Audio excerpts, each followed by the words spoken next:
Hey everyone, Steve here from Craps for Everyone. How are you? Today we're going to talk about a super important part of playing craps, the superstitions that go with it. All right, the superstitions, the etiquette around what's going on with craps. And I've listed off some of the major ones. There are more than this. There are more than this.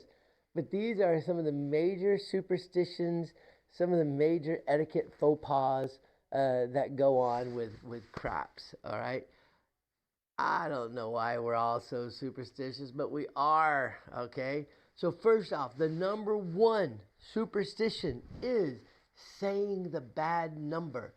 Do not ever say the bad number. What's the bad number? You know what the bad number is. It's the number between 6 and 8. It's the number that shall not be named. It's the Voldemort of craps. It's the Beetlejuice. Don't say it. If you say it, you bring it into existence. It brings it down from the heavens onto the table, and everybody is going to be mad at you. Do not say 7. Say big red. Say the bad number. Just say red. Give me 5 on red. Okay? Everybody's going to know what that means. And you try to do it discreetly. If you're going to bet on, if you think that the next roll is going to be a 7, you don't sit there and go, oh, next roll is going to be a 7. You don't throw out, make a big deal. Hop the 7s, hop the reds. Don't do that.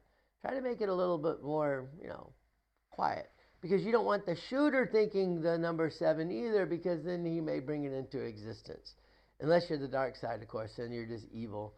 And you're going to, the rest of the table is not going to like you anyway. All right, but don't say the number 7. And what's funny is, like, invariably, somebody new comes to the table, and their friend is trying to help them learn how to play.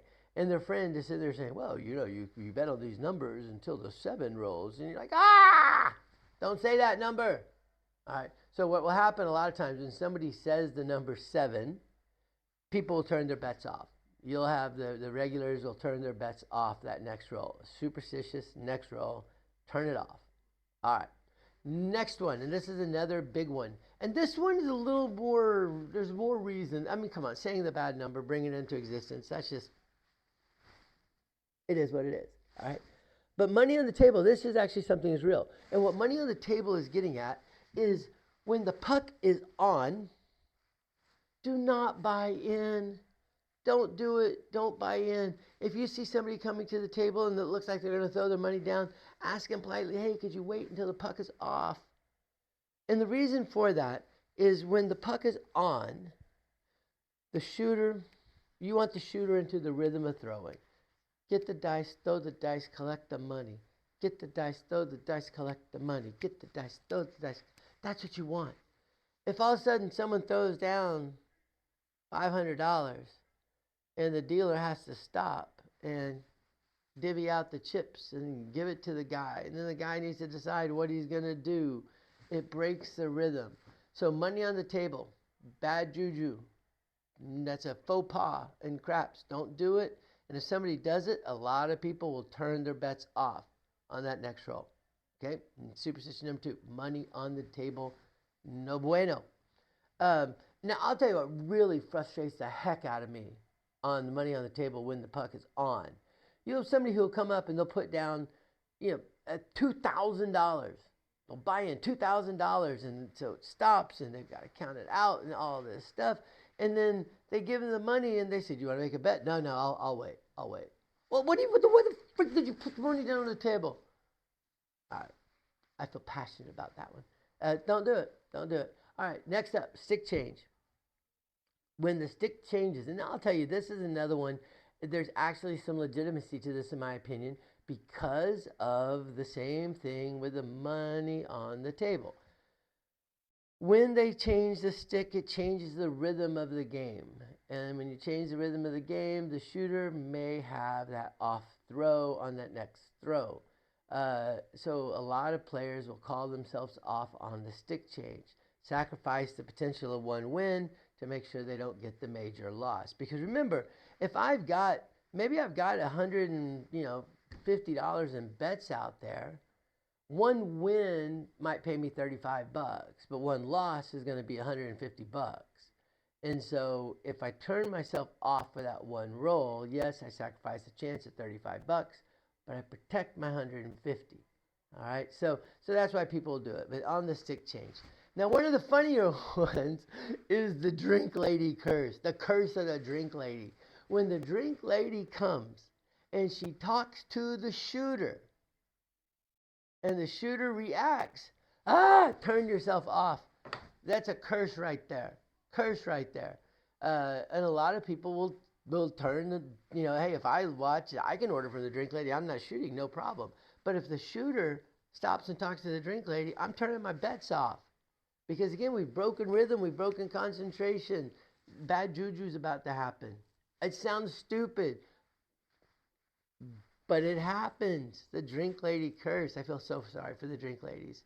So like when I'm shooting, I will completely ignore them. They'll come up and like, oh, would you like a drink? I don't even acknowledge them. And there's this one lady up in Tahoe, at Harrah's in Tahoe, she works in the mornings, and she freaking taps me on my shoulder to ask me if I want to drink. I can be like getting ready to shoot, and she'll tap me on the shoulder and say, would you like something? I'm like, I'd like to be left alone when I'm shooting. But again, it's superstition, it's fun, it's part of the game, it is what it is. Another one is dice off the table. If somebody throws the dice and it goes off the table, a lot of times the next roll is not going to be good. And so people turn themselves off. Now, if the dice get thrown and it gets stuck in a chip rack, if it's too tall to call, in the wood, no good, that doesn't count. It's got to be off the table, and then turn yourself off. Okay, another superstition is the shooter pulling down. If the shooter has $200 in bets up there and they say, hey, you know what? Take me down to minimum on the 6 and 8 only. In their mind, they're worried about the 7. If they're worried about the 7, then I should be worried about the 7. So I may pull my bets down as well. All right. Again, it's this manifestation of the 7. It's like this karma universe out there dictating what happens on the table. It happens. It's funny.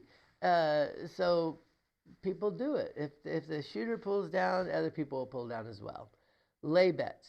Now, the lay bet, remember, is when you're betting that they're not going to roll whatever that number is. Okay, so if I put $50 or $60 a lay bet on the 5, then I'm betting that the shooter's not going to roll the 5 before the 7.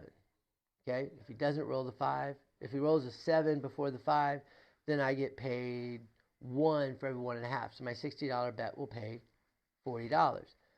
If people put lay bets out there, that is a chance for the 7 to be manifested, because now the shooter is thinking, oh, he doesn't want me to roll a 7. Oh, well, I hope I don't roll a 7. So therefore, it brings it into existence again. A lot of times people turn off. The last one that I'll talk about right here, and actually I'm going to add, now we'll just stop with these. Another one that is a big one is when there's a big win, okay? A big win. And what I'm getting at here, it's a big win that slows down the table. Again, we're getting to that rhythm thing. If it interrupts that rhythm. A lot of these, you notice, is about rhythm. Money on the table is the rhythm. Stick change, rhythm. Drink lady, rhythm. Dice off the table, rhythm. Shooter pulling down is rhythm. Lay bets, not so much. Saying the bad number, not so much. Big win, rhythm. Because if it's a big win, maybe it's an all tall small win, all right? And we haven't talked about all tall small. Yeah, I haven't made a video, but by the time you watch this, I will have made a video on the all tall small, and we'll talk about that. But if there's a win that takes a long time to pay out, where they're paying out multiple people and they're figuring out the math and all that stuff, turn yourself off that next roll, because there's a good chance it's going to be the 7, superstitiously. All right. So anyway, craps is a superstitious game. Embrace it. Have fun with it, because you're not the only one at the table who's thinking, oh, someone just said 7. You're not the only one. Pull down. All right. Money on the table. Pull down. All right. Anyway, there's superstitions.